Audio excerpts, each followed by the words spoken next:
ko'ina en juuyo wana on ba ilano re'i jiwe ma dilli latti leydi tan resi.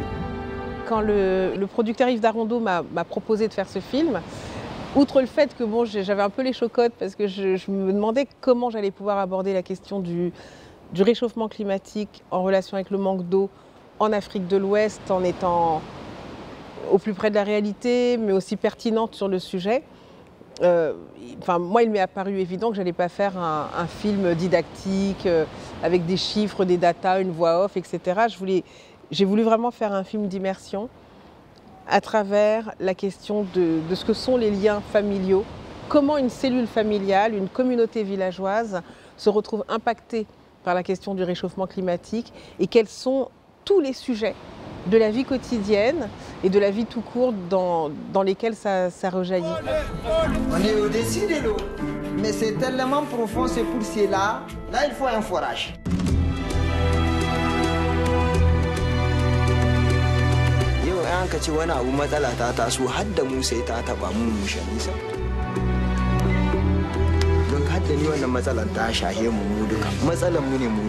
Dès les premières scènes du film, on voit que c'est un travail collectif.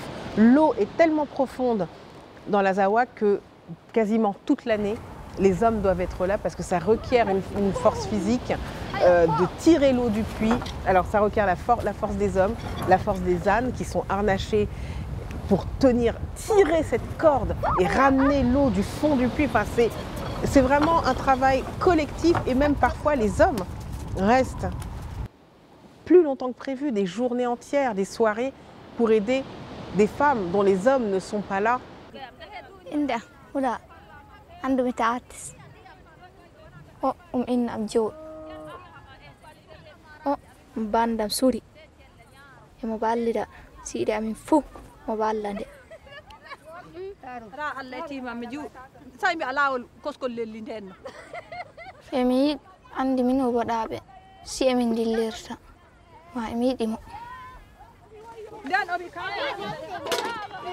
J'ai tenu à faire un film qui se déroule à travers les yeux d'une jeune fille.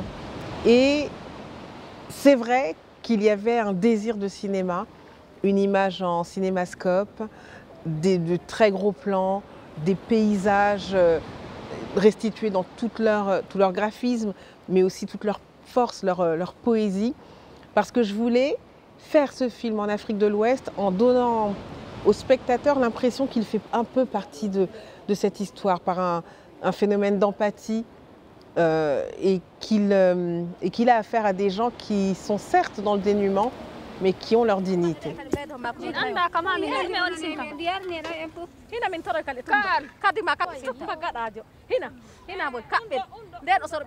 Quand on pense qu'il y a 25 ans, la saison des pluies durait 5 à 6 mois et qu'aujourd'hui, en raison du réchauffement climatique, elle dure 2 à 3 mois dans l'année, c'est terrible parce que ça veut dire que les nappes phréatiques ne sont plus aussi gorgées d'eau qu'elles le devraient, que le bétail n'a pas assez d'eau, que les hommes n'ont plus assez d'eau, et ça déstructure toute la vie sociale. Et donc en écrivant cette histoire, je voulais vraiment que le spectateur soit ému, qu'il soit emporté et qu'il assiste à quelque chose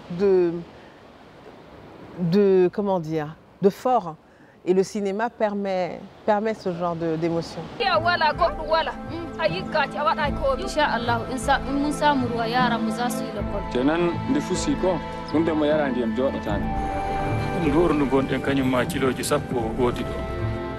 Quand je suis arrivée sur le projet, c'était dû au fait qu'un réalisateur qui devait faire ce film, Guy Lagache, a dû partir pour des raisons professionnelles. Et donc Guy Lagache avait fait des repérages dans divers pays, au Togo, au Burkina Faso et au Niger. Et donc moi, quand j'ai repris les rênes du projet, j'ai voulu aller au Niger parce que c'est un pays qui est proche du Mali, pour plein de raisons personnelles aussi, où c'était de l'ordre du terrain un petit peu connu. Et en écrivant ce film, parce que les documentaires aussi, on les écrit, on structure déjà pour structurer sa propre pensée, sa propre vision, mais aussi pour donner à voir aux partenaires, qu'ils soient artistiques ou financiers, quel va être le film. Donc en écrivant cette histoire, j'avais vraiment envie d'un récit qui soit à la fois épique et qui soit en même temps émouvant, voire parfois bouleversant, parce que la réalité des personnes qu'on filme l'est.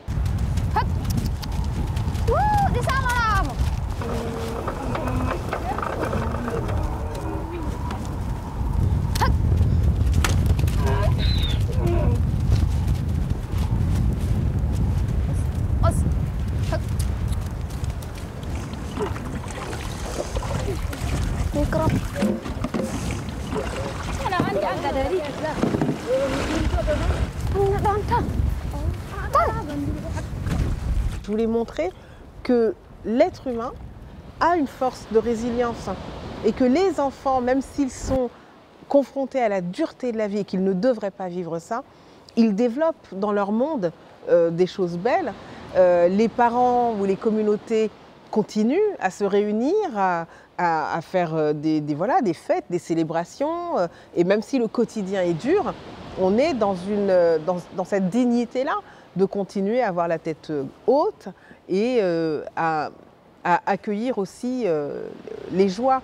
Et je tenais beaucoup à ce que le film soit immergé dans l'enfance, qu'on soit dans des problématiques très sérieuses, qu'on voit comment les adultes essayent de s'en sortir, essayent de maintenir leur famille à flot, comment un instituteur, qui est incroyable, l'instituteur dans le film, Ilrimis, maintient la transmission du savoir dans cette classe coûte que coûte. Mais je voulais aussi que ce soit un film à hauteur d'enfants et d'adolescents et qu'on soit avec eux dans leur monde. Et ça a été un grand bonheur pour moi de le filmer et qu'aujourd'hui les spectateurs puissent voir ça aussi.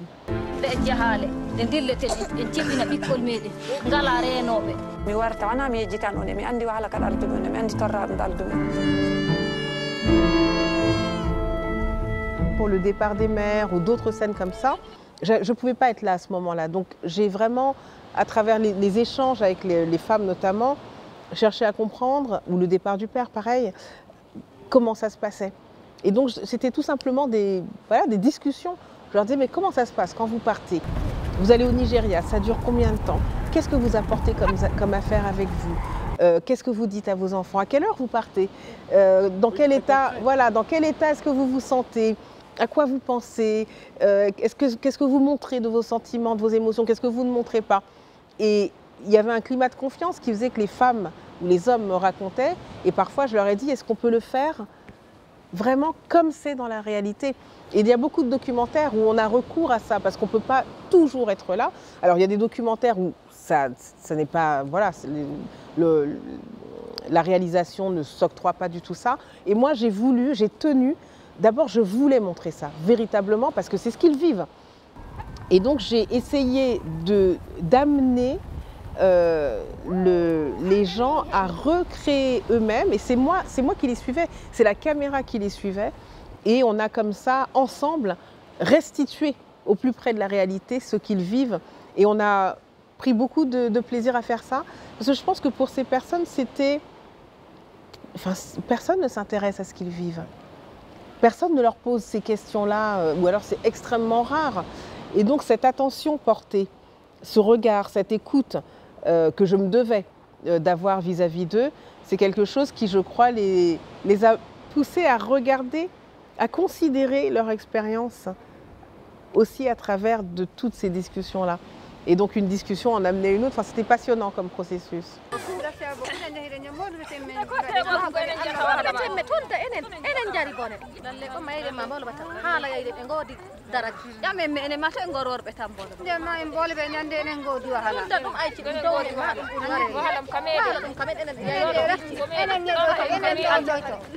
C'est vrai que c'est un film qui donne la part belle aux femmes, on ne va pas se mentir, on ne va pas se voiler la face. Et ça passe par le regard de cette jeune femme. Mais j'ai voulu aussi restituer une chose qui me tient énormément à cœur, qui est l'amour paternel. Moi, j'ai eu un papa extrêmement aimant, qui était vraiment, qui est mort quand j'étais petite et qui me manquera à jamais, mais qui m'a laissé une empreinte solaire, quelque chose de l'ordre de l'amour qui rayonne comme ça. Et ça, c'est quelque chose que j'ai beaucoup vu dans les pays d'Afrique de l'Ouest, mais que j'ai rarement vu au cinéma. Et le papa d'Oulaye, c'est quelqu'un qui est très proche de ses enfants, enfin qui a ses moments aussi, il est décédé. Il est décédé il y a quelques mois, donc il n'aura pas vu ce film. C'est un homme qui avait une présence très douce. Tous ses enfants, il y a une vraie harmonie dans ce foyer que je n'ai pas inventé, qui est là. Une harmonie entre les êtres, c'est un foyer dans lequel les choses se passaient bien.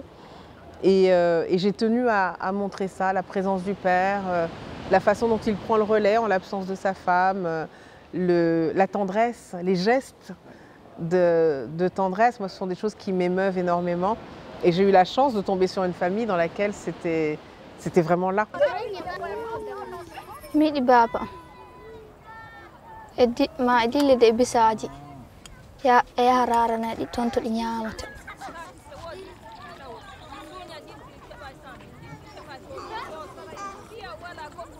Le projet était double dès le départ. Le projet de mes producteurs, c'était de faire un film qui ait de l'impact parce qu'il montre comment les choses peuvent évoluer positivement. Et dans le film, en l'occurrence, c'est la question du forage. Sosai hankunka tuna cewa ina iya yi muku wani rana yau an ka ce wani abu matsala ta taso har da mu sai ta taba mu mushani saboda in akwai matsala mu da kanmu aikin namu bai yi kenan wannan ba ma sai kun roƙe ni ba ni ma ina da wannan matsala ba ta ku kadai ba har da ni mushan ta tace don har da ni wannan matsalan ta shahe mu duka matsalan mu ne mu dukan mu. Dans la réalité, je pense que le village de Tatiste n'aurait jamais eu de forage, en tout cas pas dans ces conditions, s'il n'y avait pas eu le film, parce que je pense que c'est un village parmi d'autres. Et il a été choisi, et c'est ce qui a apporté l'opportunité d'avoir un forage. Pour autant, l'ONG Amaniman a eu du mal à trouver les fonds. Nous les avons accompagnés de la meilleure façon qu'on a pu le faire. Quand je dis nous, c'est les producteurs et moi-même. Et donc les levées de fonds ont été compliquées parce qu'aujourd'hui, chercher des financements pour la question de l'eau, l'accès à l'eau potable pour des populations impactées par le réchauffement climatique, c'est difficile parce que ce n'est pas considéré comme quelque chose de glamour. Et ça a été absolument déchirant pour moi de constater qu'on peut aider des entreprises dans la tech, des startups en Afrique, etc., en zone urbaine, beaucoup plus facilement que quand il s'agit d'apporter des solutions qui permettent, des solutions concrètes qui permettent d'avoir accès à une chose totalement indispensable qui est l'eau. Donc jusqu'à la fin, ça a été une épée de Damoclès sur l'ONG, mais aussi sur nous et évidemment en premier lieu sur les habitants du village. À aucun moment on était sûrs. Après on était tous déterminés et aujourd'hui le forage, les travaux de forage eux-mêmes sont terminés. Ce qui n'est pas totalement fini, c'est tout le réseau qui va alimenter plusieurs villages et non pas uniquement le village de Tatiste dans lequel on a filmé. Mais les financements sont là, donc là maintenant c'est une question de temps et j'espère que ça va très très vite aboutir et que voilà, tous ces villages, y compris ceux que je ne connais pas, seront alimentés en eau pure. Monsieur, on va marcher sur l'eau? Oui, certainement.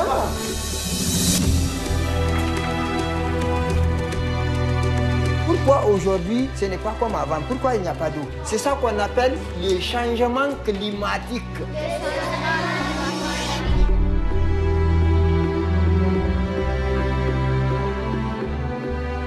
Au moment de la sortie du film le 10 novembre, il va y avoir des possibilités pour les spectateurs, les citoyens, les citoyennes qui le souhaitent, d'aller sur un site, une plateforme sur laquelle ils vont pouvoir regarder quelles sont les actions qu'ils peuvent mener.